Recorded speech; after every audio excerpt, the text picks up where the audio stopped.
How you doing, YouTube? Matt Massive Beer Reviews back with new beer time. And by that I mean a beer I've never reviewed before. A beer actually I didn't know existed. This be Point Ybel Brewing and BarrieHaus Beer Co. It's their Jahrestag Kottbusser. Kottbusser's the style. I actually got this in a beer mail from my boy Sam from Outfield Beer Project. He sent a bunch of homebrew of his off. I'm actually going to be reviewing some of that after this. But this is like one of the just commercial beers he sent along with it. And I am infinitely pumped for this beer.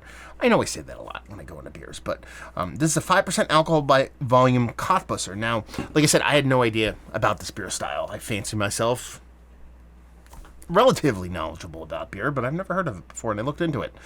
And it sounds like something I'm going to fucking love. Basically, it's a German white ale. So it's like a wet wheat ale, I believe. But it has oats and other adjuncts in it that are outside of the Reinheitsgebot. So it's like an outlawed beer style, I guess, was back in the day. But it also does so oats, so you're going to get a little bit of mouthfeel bump, I would assume, here. And then traditionally, like molasses and honey is added. So to me, I'm imagining it coming off as kind of like a Belgian,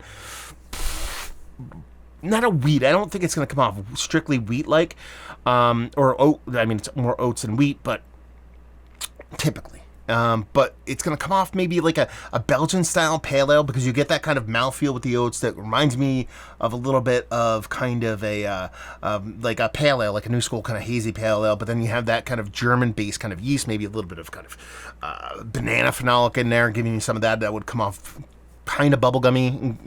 A lot of, some of these hazy New England style IPA breweries, that's the way a lot of their beers come off, bubblegummy. And then you have that added component of that molasses and or honey, which is, fermentable sugar. So it's kind of like a Belgian candied sugar thing going on. I don't know. All I know is I'm going to drink it and see what's what. So, yeah, bright. Clear. I did not expect it to be that clear. Initially when you think of oated beer, you think of something that's way less clear than that.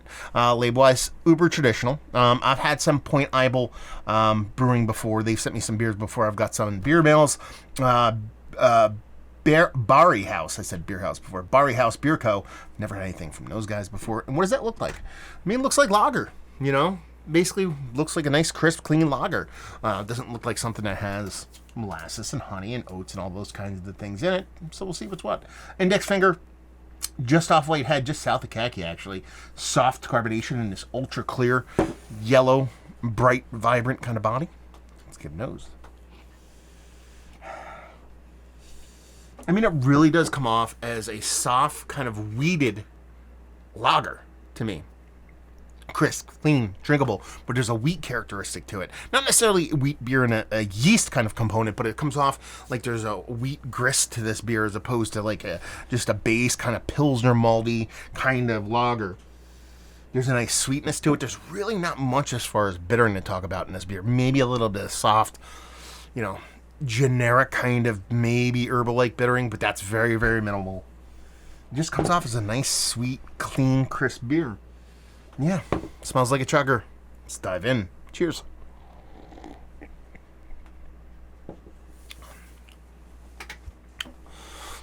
Okay, so here's the deal.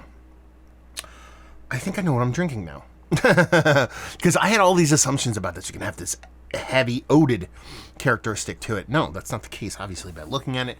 Even though you get a graininess outside of your normal kind of Vienna Pilsner kind of caramel kind of thing going on, I wouldn't necessarily lean oatiness. Then you flip down to the next set of things, which would be that kind of honey molasses kind of mixture. I thought it had this kind of sweet Belgian candy component. No. It's 5%, but it's bold and it's rich beer. It comes off more like a 6-7% lager. So my guess here is using a super small malt bill on this, adding the oats to add a little bit of body to the beer so it doesn't come off watery. Not necessarily oat level heftiness that you get from like a stout or even like a New England style IPA. And in order to get the beer to finish and be a little bit higher than like 2, maybe 3%, use that fermentable sugar. So it was exactly the opposite of what I thought it would be. It ends up coming off as a super crisp, clean lager beer. This is really tasty. Yeah. I like this a lot. I don't even know if it's lagered. I don't know if the style is traditionally lagered or it's a cold fermented. I assume it's lagered for how crisp and clean it is.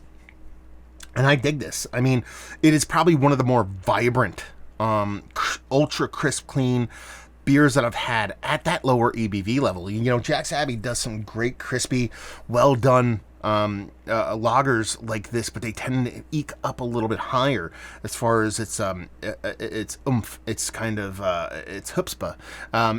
They end up being 6, maybe 7%, whereas this one's bringing you all that at that 5% ABV, and I really kind of dig it. Yeah, I love this. This is great style. Hope people make more of this. When I typed it in to look it up to see what was going on, you know, there's a bunch of breweries that have done this against the grain, and a bunch of other breweries have done this style of beer. I personally have never heard of it. Like I said, I've never had one before, but I'm definitely going to keep my eye out now. I'm very, very thankful that you sent this off, Sam. Very cool of you. Thank you very much. So yeah, let's talk about this beer. Is this one of the better? I'm going to call it lager. Like I said, it's got to be a lager. If it's an ale, then good on them, but it comes off so crispy. German beers. Let's go there. Well, no, it's barred in Germany. I don't know what you want to call it. Tasty beverage. Tasty chuggers. Tasty, crispy chuggers I've had as of late. Yes, Mount Rushmore status. I love this. If you can give this to me at 16-ounce cans, as close to $10 as possible, I would have this stocked endlessly in my beer fridge. Value and availability, no idea. Florida, Point Ybel. Sam, anybody out there in the old Ybel universe want to let me know what's what when it comes to how much this beer costs and whatnot, and leave you with, if you like what we like this beer.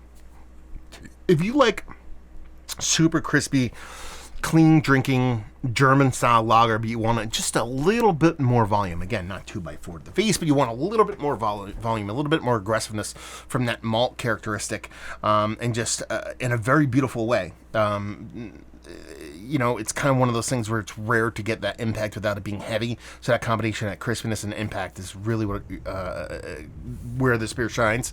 So if you dig those things, you'll dig this beer. So there you go. Another review in the books. Hopefully you guys enjoyed it. Down there if you want to talk about it. Massive Beers if you want to check me out doing the social media stuff.